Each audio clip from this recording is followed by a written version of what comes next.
Welcome to the AP Chemistry presentation on kinetics. This slideshow contains practice problems, so you will need paper and a pencil to work them out. Let's begin.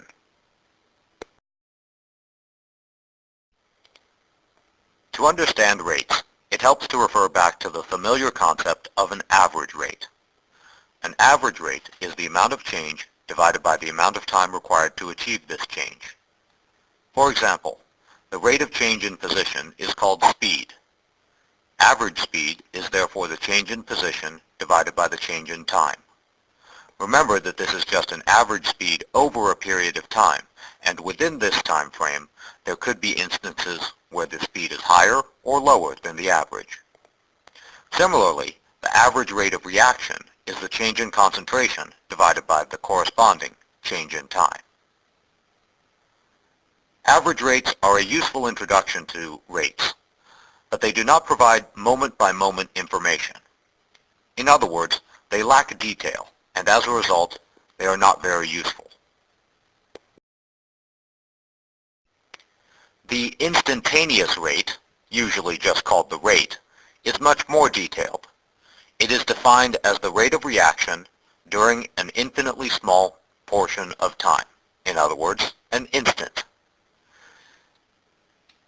Let's consider the reaction F plus G produces H. The uppercase letters are substances, and the lowercase letters are coefficients. The average rate would be the change in concentration of product, H, divided by the change in time. The instantaneous rate follows the same formula, but it is applied over an interval of time which approaches zero. If you are familiar with calculus, this is the derivative of h with respect to time. If you aren't in calculus, don't worry about this. Regardless of what math class you're in, you should understand the graphical interpretation of the instantaneous rate. If you look at a graph of concentration versus time, the concentration of the reactant F starts at some high initial concentration, and then it will fall and asymptotically approach zero as time passes. As the reactants are consumed, product is produced. Usually, you start with no product, which is why the graph of H versus time starts at the origin. As F decreases, H increases proportionately, which is why the two graphs look like mirror images of each other. Let's calculate the instantaneous rate 3 minutes after the reaction started. Start by finding the point at which concentration of H passes the 3-minute mark. Then draw a tangent at this point. A tangent is a line which passes through the point but just barely touches the graph at that point. The slope of the tangent at this point is the instantaneous rate.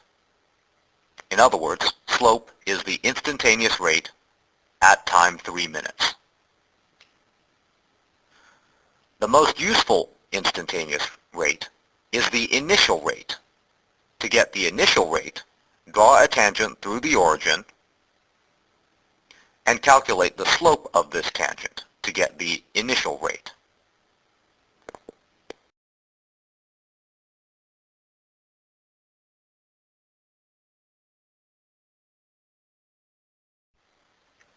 Instantaneous rates obey rate laws, which you should already be familiar with. For the reaction F plus G creates H, the instantaneous rate would be the rate constant times the concentration of F raised to the power m times the concentration of G raised to the power n. In this equation, K is the rate constant, which depends on the reaction and the temperature. M is the order of the substance F, so if M is 2, F is a second-order reactant. N is the order of substance G. So if N is 1, then G is a first-order reactant. Adding M and N together gives the overall order for the reaction. Remember that in a one-way reaction, M and N are not always the same as the coefficients, lowercase f and g.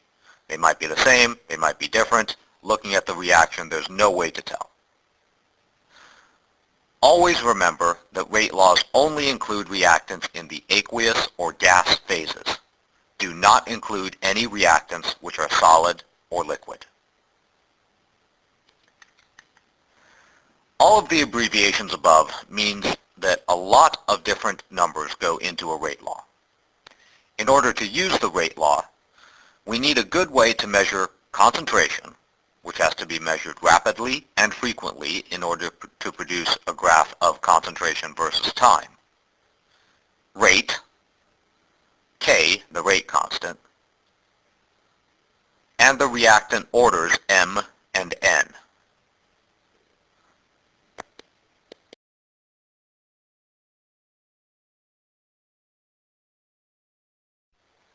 Let's start with the challenge of measuring concentration. The image shows 5 vials of methylene blue, a dye commonly used in biology. Which solution is most concentrated? Obviously, it's the darkest solution. Just from your own life experience, you should know that a more concentrated solution is darker, and that darker solutions absorb more light. In other words, the light which enters the solution is less intense than the light which leaves the solution. This basic concept is shown in the diagram. Absorption is an actual number which can be measured with either a spectrophotometer or a colorimeter. Since darker solutions are more concentrated, there should be a relationship between concentration and absorption. Whatever this relationship is, note that it will only work if the solution absorbs light. Clear solutions, or colorless solutions, do not absorb any visible light, and therefore you would not be able to measure their absorption using a spectrophotometer or a colorimeter.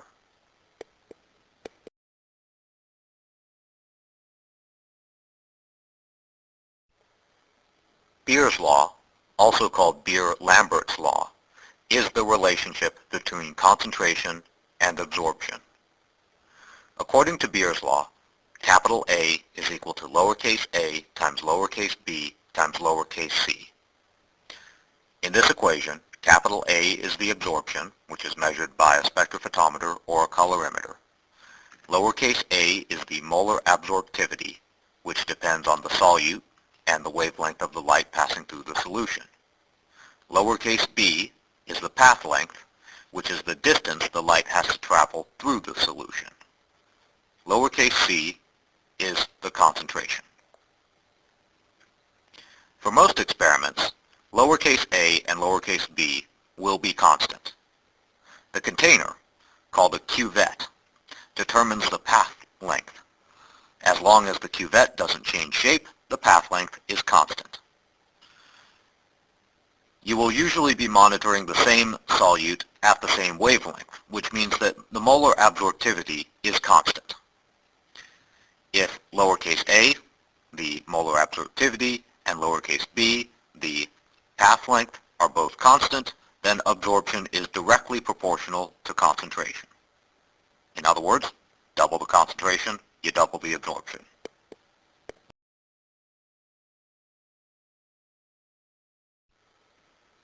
So let's try using Beer's law. Beer's law has been reproduced for you in the upper left corner. Let's say you're monitoring the reaction F plus G produces H. The reactant G is a colored solute, so you can perform the reaction in a cuvette and collect the data shown in the table. You also know that the initial concentration of G is 0.25 molar.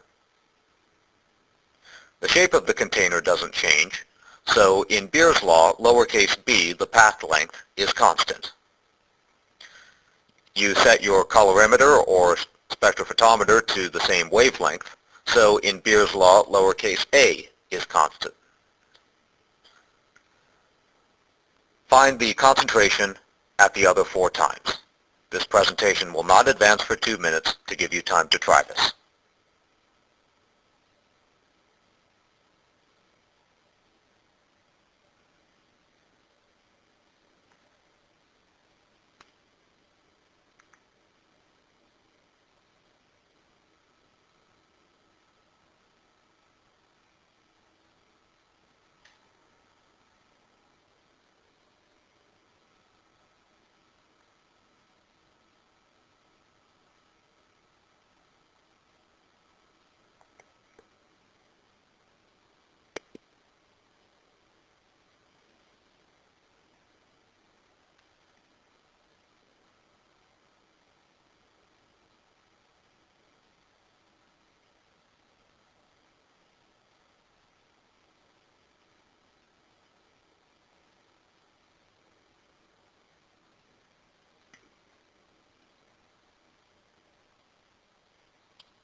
take a look at the solution.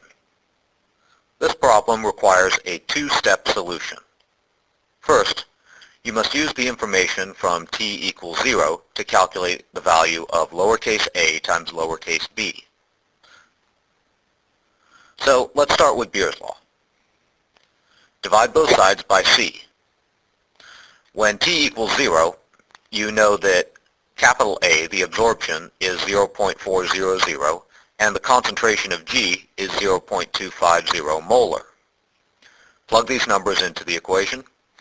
This gives you a solution of 1.60 inverse molar. The second step of the solution is to use this value for lowercase a times lowercase b to find the concentration at other times. Remember that they are both constant, a and b. Again, start with Beer's law. This time, you know absorbance and you know AB. Isolate C by dividing both sides by AB. Plug in the values for absorption and AB to get a concentration of 0.0856 molar. Repeat this step for the other three times using the same value of AB. This gives you all five values for the concentration of G.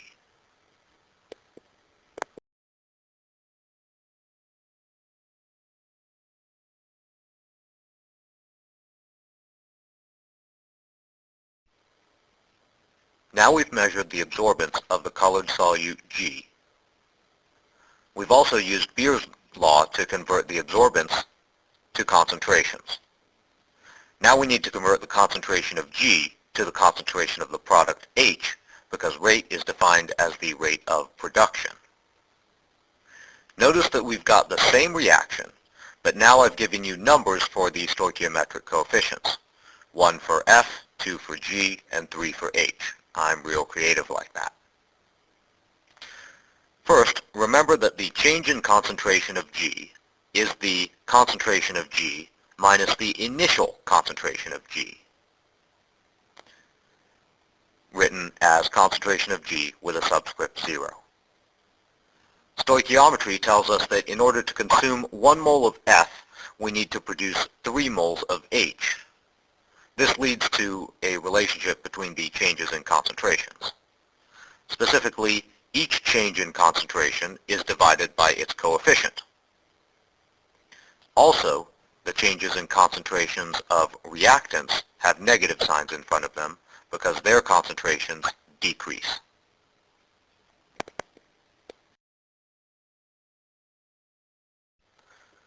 I'll show you how to apply these equations to the table below by doing the calculations for the 5.0 second row.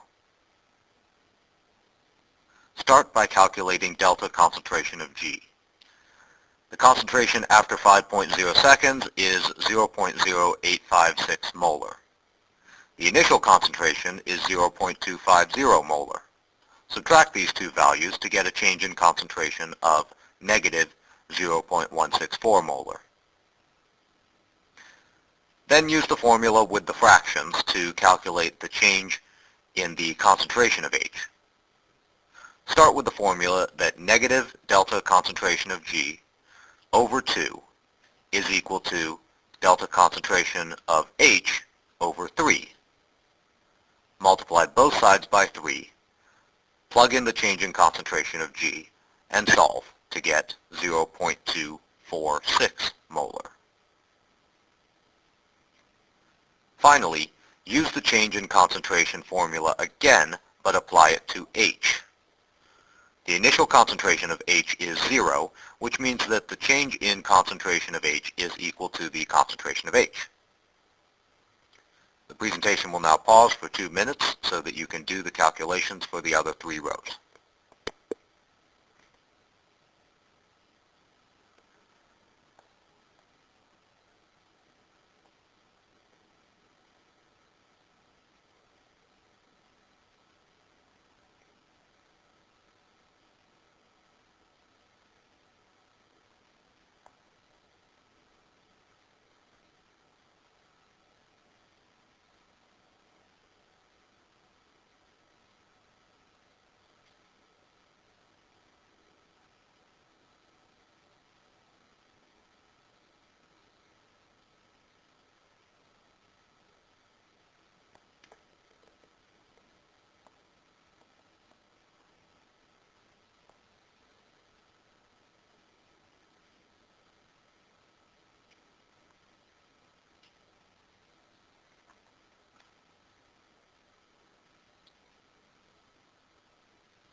solutions.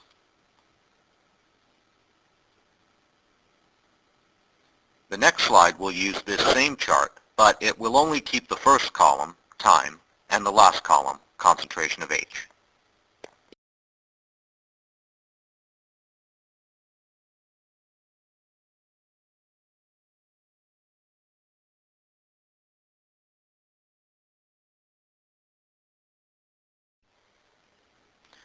After all these calculations, we have a table of times and corresponding values for the concentration of H. We can use these to find the initial rate using the method I showed you at the beginning of this presentation. Start by graphing concentration of product versus time. Next, draw a tangent through the origin. Find the slope of the tangent by selecting 2 points. To make calculations easy, make the first point the origin. The second point will be time is equal to 5.2 seconds and concentration of H is equal to 0.35 molar. Note that the points only need to be on the tangent. They do not need to be on the curve.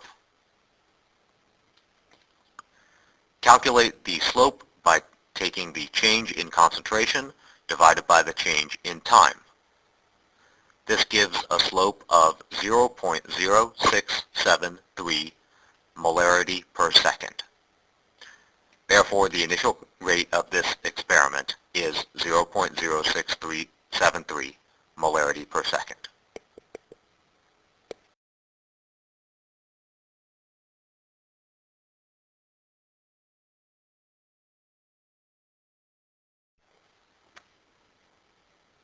Let's do a quick recap of our progress. You may remember that back on slide 4, we listed all the numbers that we need in order to calculate a rate using a rate law. We need concentrations. Concentrations of colored solutes can be tracked using Beer's law. The change in concentration of one substance can be converted to a change in concentration of another substance using stoichiometry. We need to measure the initial rate. We found this by graphing the concentration of product versus time, drawing a tangent through the origin, and finding the slope of that tangent. Now we need methods to find the rate constant, K, and the orders of the reactants, M and N. There are 3 different methods for doing this, depending on what you know.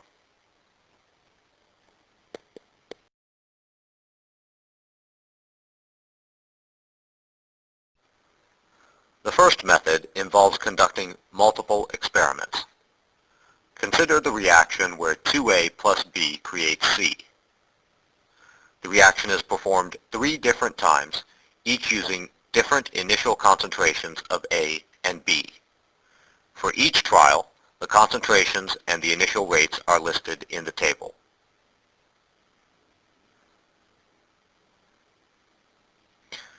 Use these data to find the order of each reactant and rate constant.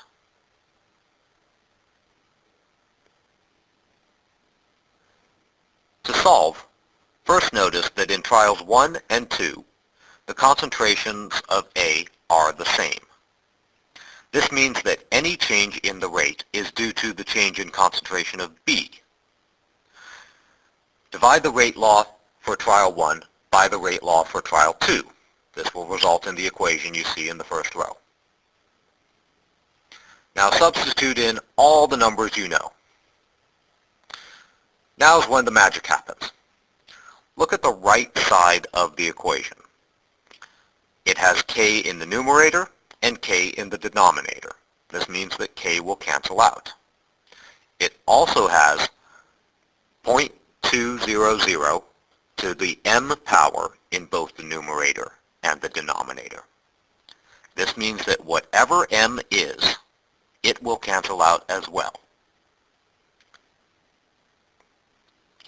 All that we're left with is 0.250 raised to the n power divided by 0.500 raised to the n power.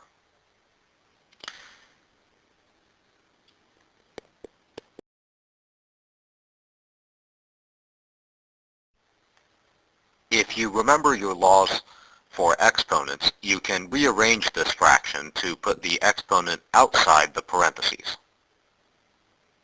Now it should be obvious that n is equal to 2 because 0.500 squared is 0.250, or 1/2 squared is a quarter.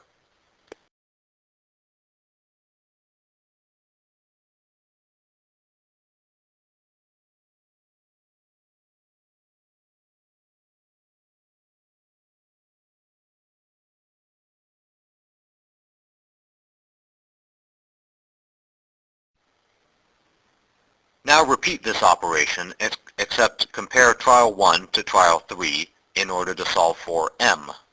Remember that you already know n from your previous calculations. That's n equals 2. This presentation will now pause for 2 minutes to allow you to try to solve it.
Here's the solution for comparing trial 1 to trial 3.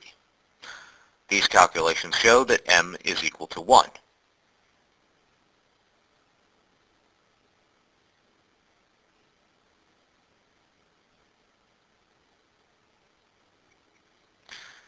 Now that you know both m and n, you can plug these numbers back into any single rate law and solve for k.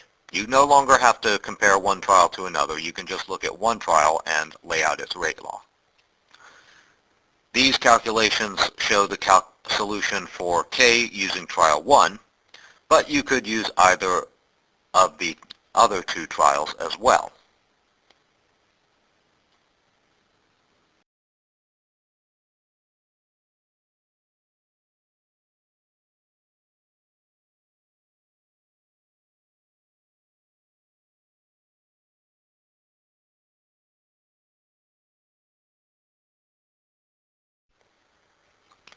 I mentioned earlier that there are three methods for determining the rate constant and order. The second method for determining rate constant and order requires less data, but it only works on reactions that have only one reactant. Suppose you have the decomposition reaction that A becomes B and C. The rate law for this reaction will be rate equals K times the concentration of A raised to the m power. using a process called integral calculus. We can use the rate law to find concentration as a function of time. Don't worry, you don't need to know integral calculus to use this method. However, integral calculus gives us three different answers depending on the order of the reactant. And since there's only one reactant, the order of the reactant is the same as the order of the reaction. If the reaction is 0th order, then the concentration of A versus time is a linear graph with a slope of negative k. If the reaction is first order, then the natural log of concentration versus time, that is ln concentration of A versus time, is a linear graph. Again, the slope is negative k. If the reaction is second order, then the concentration of, then 1 over the concentration of A versus time is a linear graph. This time the slope is positive k. Don't worry, you don't have to understand how this works, you just have to accept that it does work.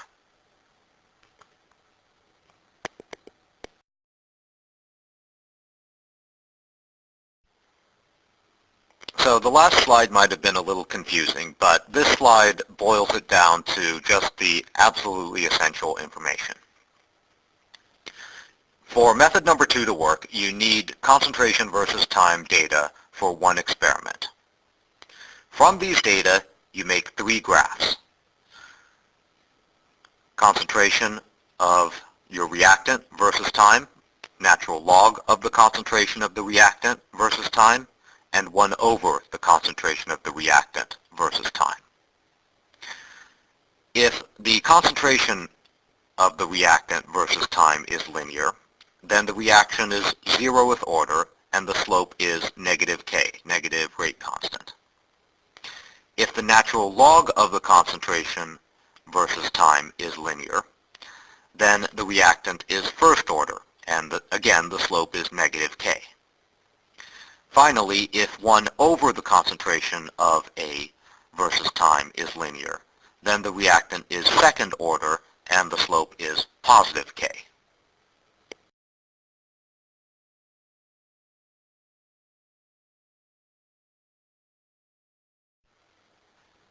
This is one of those concepts that is difficult to understand unless you apply it. So here is an example. Use the data table to find the rate constant and order of the decomposition of hydrogen peroxide, H2O2. 2 hydrogen peroxides decompose into water molecules and 1 oxygen molecule. A table of time and concentration is provided. The first thing to realize is that you need 2 more columns of data, one for the natural log of concentration and another column for 1 over the concentration.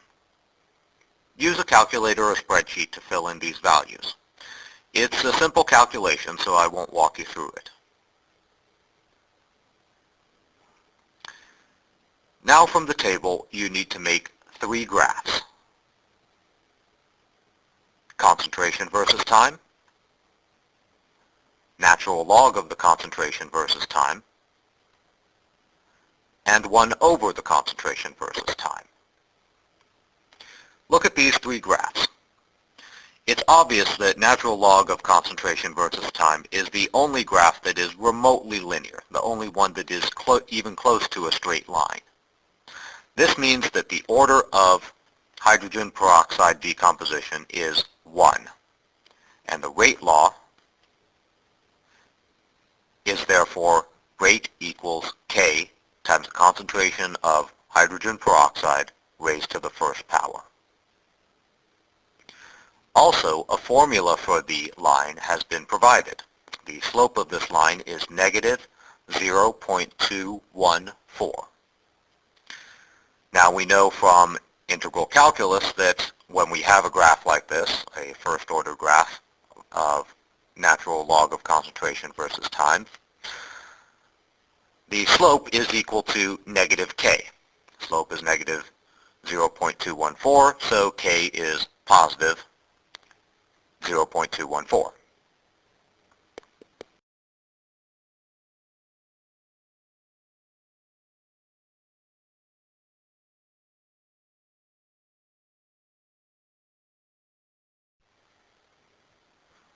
Now we move on to the third and final method for finding the rate constant and order. In order to use this method, you need to know that the reactant is first order. Then you can use a concept called half-life, abbreviated T with a subscript 1/2. Half-life is defined as the time required for the concentration to drop by half. Makes sense, right? In other words, if you start with concentration X, after one half-life, the concentration is X over 2. After 2 half-lives, the concentration has been cut in half again, making it X over 4. See if you can predict the concentrations after 3 and 4 half-lives.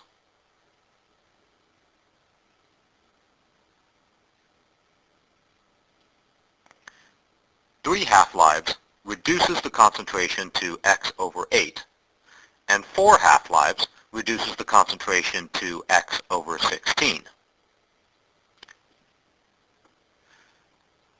Once you find half-life, it is equal to negative natural log of 1/2 divided by K. So this is a simple relationship between half-life, K, and numbers that are easy to calculate with a calculator.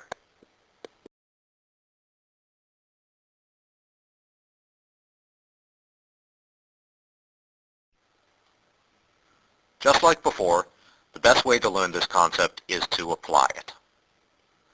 Below is a graph of concentration versus time for a first-order reactant.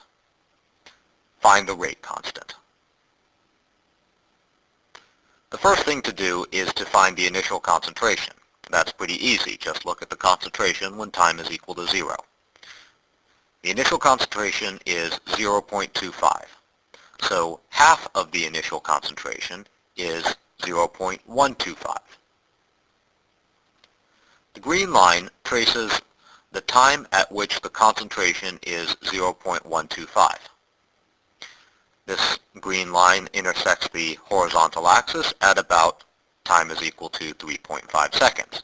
So 3.5 seconds is our half-life. Start with the equation from the previous slide and rearrange it to isolate K, the rate constant.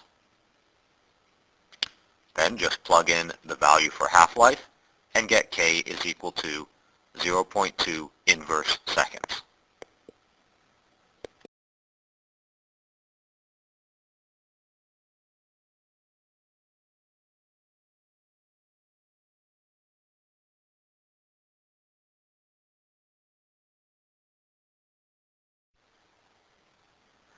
That's it. So, to summarize everything, rate laws give you the instantaneous rate. You can convert absorbance to concentration using Beer's law. You can convert changes in concentration by dividing by the coefficients and putting a negative sign in front of any reactant. You don't need the negative sign for products. 3 possible methods can be used to find the reactant order and the rate constant. The first method is the most difficult, but it has no restrictions. The information you need, the input you need, is the initial concentration and the initial rates of reaction for multiple experiments. Then you divide one rate by another to find the reactant order. Once you've found all the reactant orders, use the order and data from one experiment to find K. Method number 2 is much easier than method number 1, but it only works if your reaction has only one reactant. Your input is the concentration versus time for one reaction. You then make 3 plots: concentration versus time, If this is linear, that's a 0th order reaction. Natural log of concentration versus time. If this is linear, you have a first order reaction. And 1 over concentration versus time. If this is linear, you have a second order reaction. So use the most linear plot to determine the reactant order, and then use the slope to find K. For 0 and first order reactions, slope is negative K. For second order reactions, slope is equal to K. To use the third method, you must know that the reaction is first order. The only information you need is concentration versus time for one reaction. Then you plot concentration versus time. Use that plot to find the time at which the concentration has halved. This is the half-life. Then apply the formula that half-life is equal to negative natural log of 0.5 divided by the rate constant K. Solve for K.